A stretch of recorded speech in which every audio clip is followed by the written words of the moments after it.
What's up, everybody? Welcome back. Been contemplating an appendix carry video for quite some time.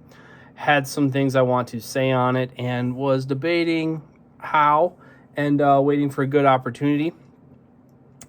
And it turned into a really long, convoluted mess, and I decided it was probably better to break it up into pieces than it was to do it all in one shot. So here's the first piece of what I have to say about appendix carry. And there's a lot of energy around appendix carry right now. Quite a bit of it from this guy right here. All right, Hunter Constantine's been throwing a lot of money at shooting from concealed from appendix rigs since they've been legalized in USPSA. And that's created even more excitement around it than already existed. And there was somewhat of a renaissance towards appendix carry before that. Watching some of the videos on this as I kind of formed my own opinion, some of those videos go back 9 years already. So it's not really a new thing. And even then they were saying it's not a new thing.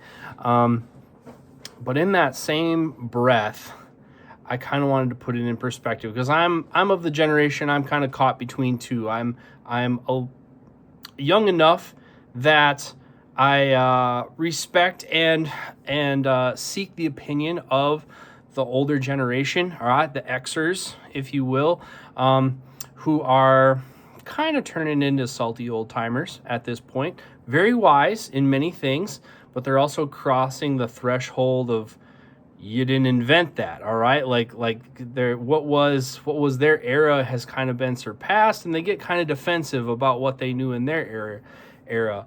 And what really struck me, I was actually watching an old Thunder Ranch video, all right, on revolvers, and Clint Smith pulled out a rig that was essentially an appendix rig for single action army revolvers. And so his point is like, oh yeah, these kids, they have this whiz bang fast appendix draw now. You didn't invent that. That was around forever. All right, which is probably true.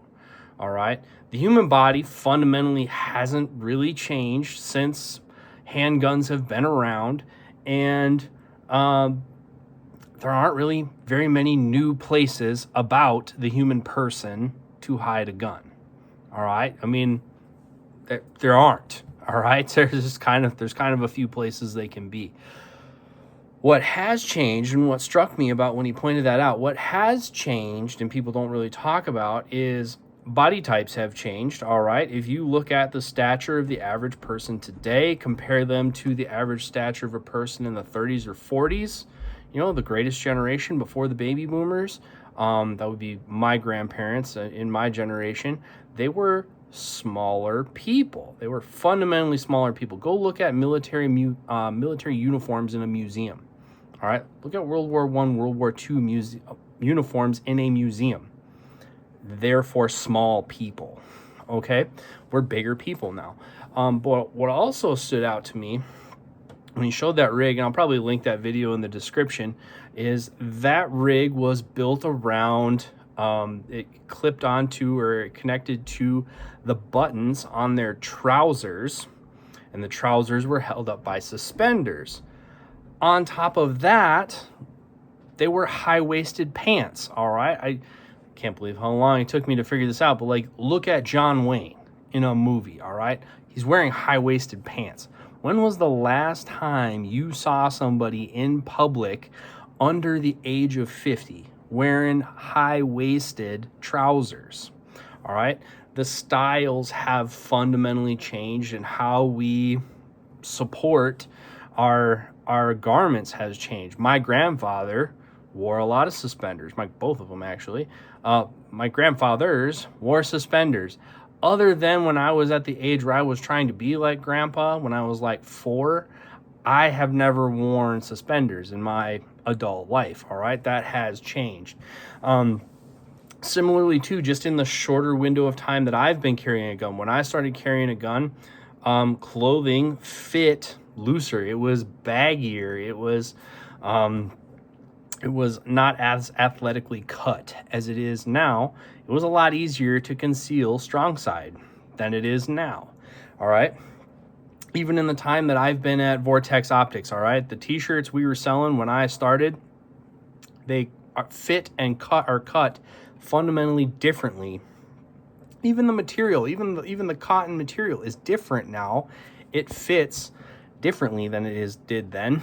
And currently the style, it fits a little bit closer to where I think strong side carry is getting to be something that you do have to kind of specifically dress around. You have to specifically dress around all the guns, but if I think about how I was dressing back then to how I dress today, even somebody who hasn't really changed stylistically very much, the materials, the fit, the cut has evolved over time.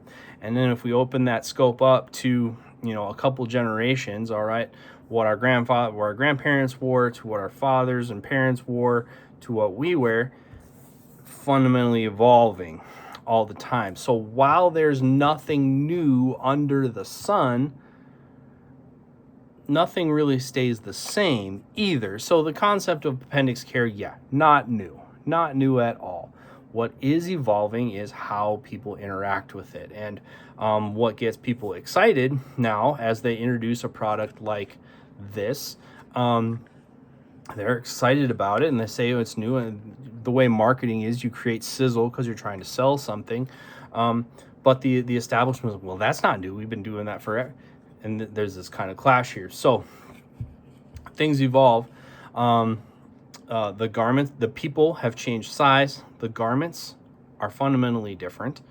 And the guns are different, all right? If we look at revolvers, this is not a contemporary, this is not a period revolver, but if you just look at the geometric shape of a revolver handle, what we would be trying to conceal. You see how melted it is, no hard edges. It's got soft curves to it, like the human hand, all right? You put that under a shirt, now you compare it to an auto pistol. Auto pistols now, we have hard, square, flat edges, all right? We got hard corners somewhat, and this is a fairly concealable auto, all right? If we look at something like the polymer guns, they get even blockier than this. If you look back to that appendix rig in that Thunder Ranch video, all right, the grips of those were a completely different challenge to conceal than the square shape of an auto pistol is today. So the shapes of people are changing, the garments are changing, and the guns have changed, all right? The only thing that hasn't really changed probably is the position itself. And then on top of that, we have materials. So we went from, when I started carrying, this would be an appendix rig. This is actually a fairly new one, but representative of the style of the time. You know, it's a pouch and it holds a gun and you put it in your pants and it clips to your belt. All right. In the age of leather, this was pretty much as advanced as it got. All right. Well, as time has gone on, you could say that, well, we made this now, and these are kind of the same in that they're one piece of moldable material shaped into a gun pocket, if you will. But other than that, fundamentally different. I mean, this is a polymer. It has, you know, this is a G code, so it has the fuzz on it and all that stuff. So the idea of a holster hadn't really evolved, but how they executed the holster, quite different. Also, back in the day, this was something you would order. Well, still, you would order this and you're going to wait months, if not a year, to get this. These, order them online, have it in about a week or two. All right. That's innovation. All right. But, so the position hasn't changed, but how we make the holsters has changed. And as we evolved materials in the holsters, we were able to do different things with them. We were able to make them more adjustable, all right, so that they fit different. We also make them fit guns, you know, that are different. So you want to conceal something like this, all right, this isn't something that's very well executed with leather. It's just not, all right. But with what you can do with polymer, all right, now that is something you can work with, all right. You can make a more elaborate shape to cover something that's a little bit less contoured in design.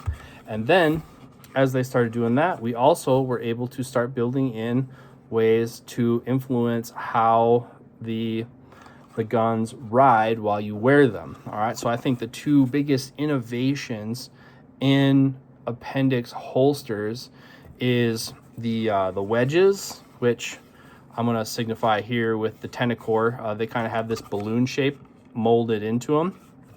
Other companies sell them as an accessory that you can stick on to the side. I don't really use any of those, but you got the wedges on the back side to make this thing contour against your body. And then you also have the wings. All right, so the wings, all right, that pull them into your body. So where this was just a pouch that holds a gun, clips it to your belt, now we're adding material to pull it and contour it against your body, so it fundamentally sits different. I think a lot of these shapes were more innovated on Kydex type stuff. All right, and then the leather followed. Although if you talk to John at 5-Shot, this came out about the same time, just wasn't as commercially popular because leather wasn't as commercially popular at the time. But we started to be able.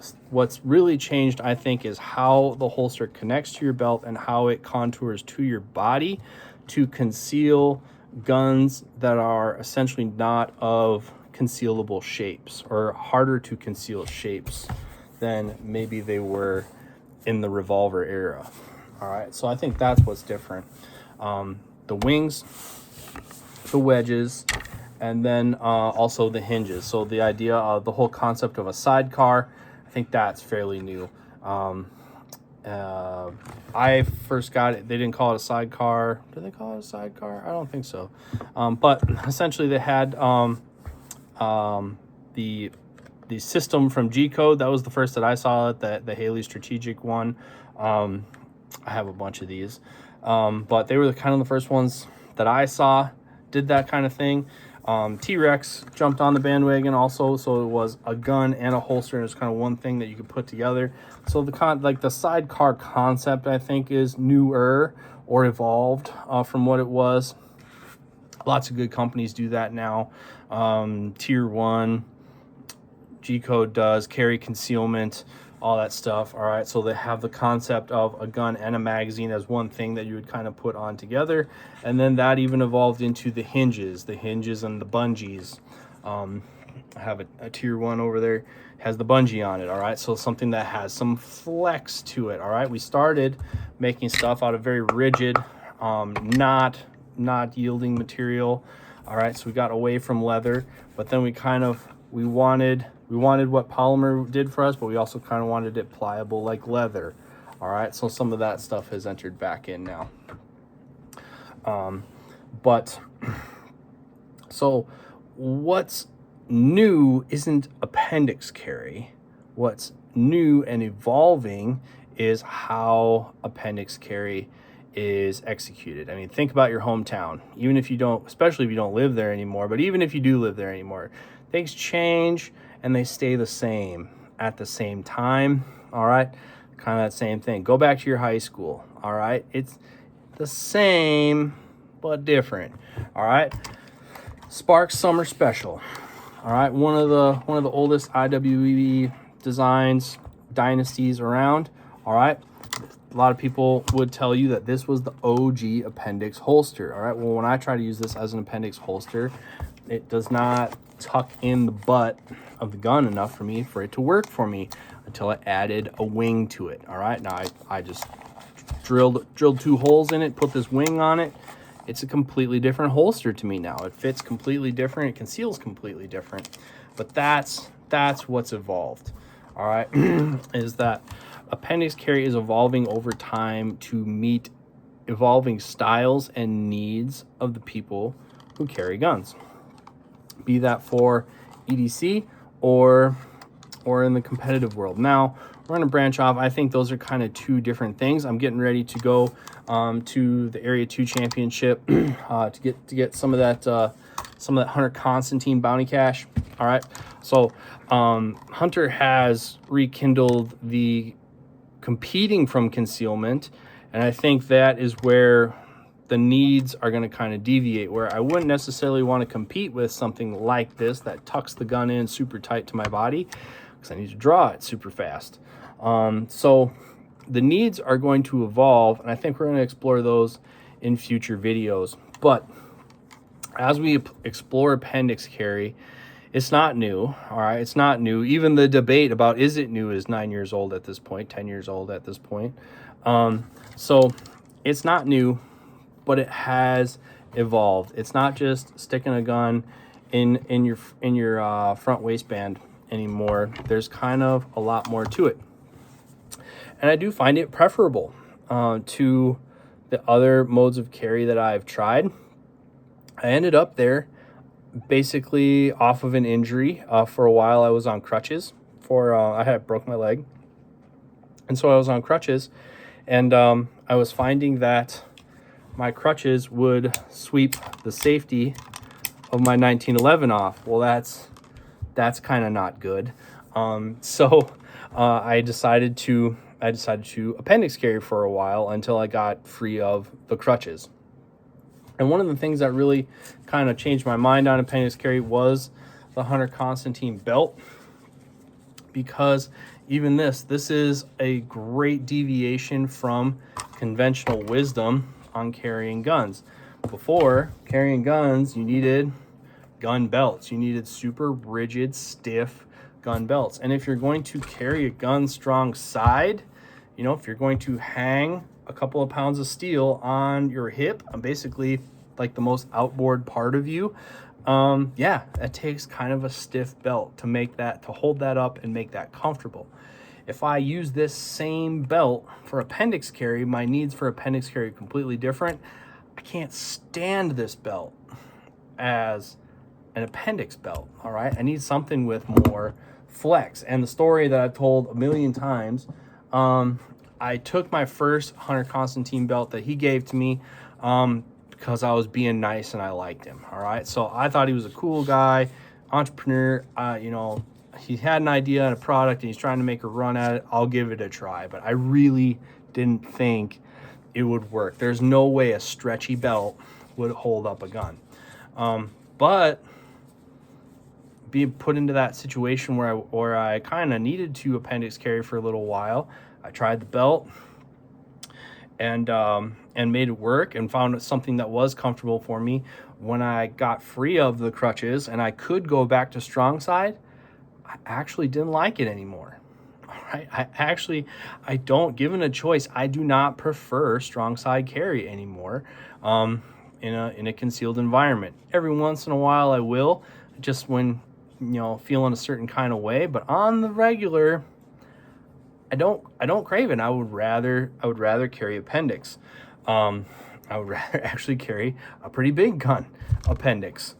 So the conventional wisdom doesn't necessarily fit. The belts that we need for appendix carry are fundamentally different than the belts we need for strong side carry. So the position and the techniques, not necessarily new. How they're executed, how people use them, how people incorporate them into their lives is evolving, and it's evolving right now to this day. There's a bunch of new stuff. I'm waiting for some stuff in the mail right now. That's a bit different. But that's what's evolving.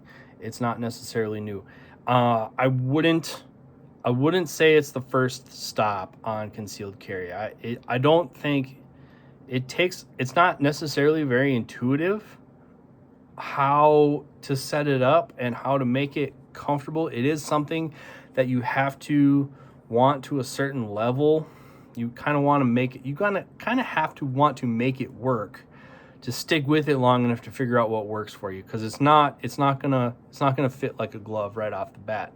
But once you find what you like, once you find the pieces of equipment that help it fit you, it's I would say right now it's kind of the way to go for a lot of people, and it's certainly worth looking at. And I think we're going to dig into it a bit more in following videos. But cracking the surface on them, it's something that has evolved with time. You kind of have to take a little bit of information from a bunch of different sources and meet them in the middle, because essentially we have come a long way in what the holsters themselves actually are, how we attach them to the belts, the shapes they are, the materials they are, all these things. And we're going to get into all that in a bit. Until then, though, y'all are just going to have to stay tuned. We're going to go get some belt cache, and we'll be right back.